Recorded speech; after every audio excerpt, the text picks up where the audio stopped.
TMC నేతలు నిన్న ఘోర అవమానానికైతే గురయ్యారు.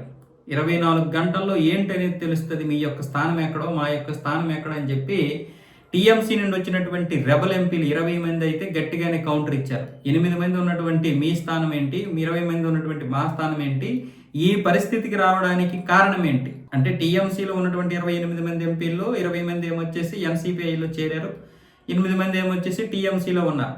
దీనికి ఇప్పుడు మహువా మైత్రి ఏమొచ్చేసి నాయకత్వం వహిస్తున్నారు. ఈవిడ నిన్న అఖిల పక్షానికి వచ్చి ఒక గ్రూప్ని మీరు ఏ విధంగా ఆహ్వానించారు, ఎన్సీపీఐలో చేరనట్లు అంటే చేరుతున్నట్లు ఇంకా పార్లమెంట్ సచివాలయం ఆమోదించలేదు కాబట్టి అది ఏ పార్టీకి చెందినటువంటి వారు కాదు వాళ్ళు ఆ గ్రూప్.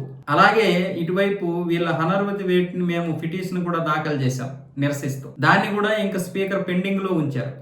కాబట్టి వీళ్ళు ఒక గ్రూప్కి చెందుతారు తప్ప పార్టీకి చెందరు. కాబట్టి అఖిల పక్షానికి మీరు ఏ విధంగా ఆహ్వానించారు, ఇది చాలా విరుద్ధం కదా అన్న విధంగా మాట్లాడితే ఇప్పుడు సుదీప్ గంగోపాధ్యాయ ఏమన్నారంటే అసలు నీకు ఏం మతుందా, ఏం మాట్లాడుతున్నారు మీరు, అసలు రాజకీయ నాయకులేనే, అసలు రాజకీయాల్లోనే ఉన్నారా, మేము ఎన్సీపీ అనేది ఎన్డీఏలో అతిపెద్ద పార్టీ, రెండో పార్టీగా ఉన్నాం, మేము అతిపెద్ద పార్టీలు అంటే రెండో పార్టీగా ఉన్నాం, తెలుగుదేశం కంటే ఎక్కువ ఉన్నాయి కాబట్టి ఇప్పుడు రెండో అతిపెద్ద పార్టీగా చెప్తున్నారు, బీజేపీ తర్వాత మేమే, మాలాంటి వాళ్ళని పిలవకపోతే ఎవరిని పిలుస్తారు, 24 గంటల్లో మీకు ఏం జరుగుతుందో తెలుస్తుంది, 20 మంది ఉన్నటువంటి మమ్మల్ని ముందు వరుసలో కూర్చోబెట్టాలి, 8 మంది ఉన్నటువంటి వారిని ఎక్కడ కూర్చోబెడతారో మీరే ఆలోచించుకోండి అని చెప్పినట్లు విధంగా ఈయన అటు పార్లమెంట్ అఖిల పక్షానికి చెందినటువంటి రాజ్నాథ్ సింగ్ గారికి, కిరణ్ రిజిజుకి అయితే గట్టిగా చెప్పడం జరిగింది. ఇలాంటి వాళ్ళని ముందు వరుసలో కూర్చోబెట్టకండి, ఎట్టి పరిస్థితుల్లోనూ వీళ్ళకి అసలు సముచిత స్థానాలు కూడా ఇవ్వకూడదు, వీళ్ళు చేసినటువంటి దేశద్రోహాలు అలాంటివి. పశ్చిమ బెంగాల్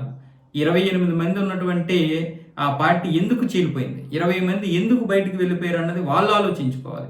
మహువా మైత్రి ఈరోజు ఇష్టం వచ్చినట్లుగా మాట్లాడడం కాదు, 100 అఖిలపక్ష సమావేశాలకి హాజరయ్యాం కానీ ఇలాంటి వాకౌట్ చేసినటువంటి సందర్భం మాకు ఎక్కడా లేదు, అసలు నేను ఇంతవరకు చూడలేదు, ఇలాంటి దౌర్భాగ్యం ఇప్పుడు ఉన్నటువంటి ఈ టీఎంసీకే చెందిందన్న విధంగా సుదీప్ గంగోపాధ్యాయ ఆయన అయితే గట్టిగానే మాట్లాడారు. సో మరి ఈ విధంగా టీఎంసీకి ఎంత గడ్డి పెట్టినా కూడా వాళ్ళకి ఇంకా బుద్ధి రావడం లేదు. వాస్తవాలు ఏంటంటే జరిగిన పరిణామాలకి ఇప్పుడు మనం చూస్తుంటే ఇదేదో రాజకీయ దురుద్దేశంతో జరిగినటువంటి విడదీతను మనం అనుకోవచ్చు, చాలా మంది అనుకోవచ్చు, ఈ రెబల్స్ ఎంపీలని బీజేపీ కొనేసిందనో లేకపోతే ఏమైనా అనుకోండి, కానీ టీఎంసీ లాంటి పార్టీలో ఇంతమంది ఎంపీలు ఉండకూడదు, అసలు అధికారమే ఉండకూడదు.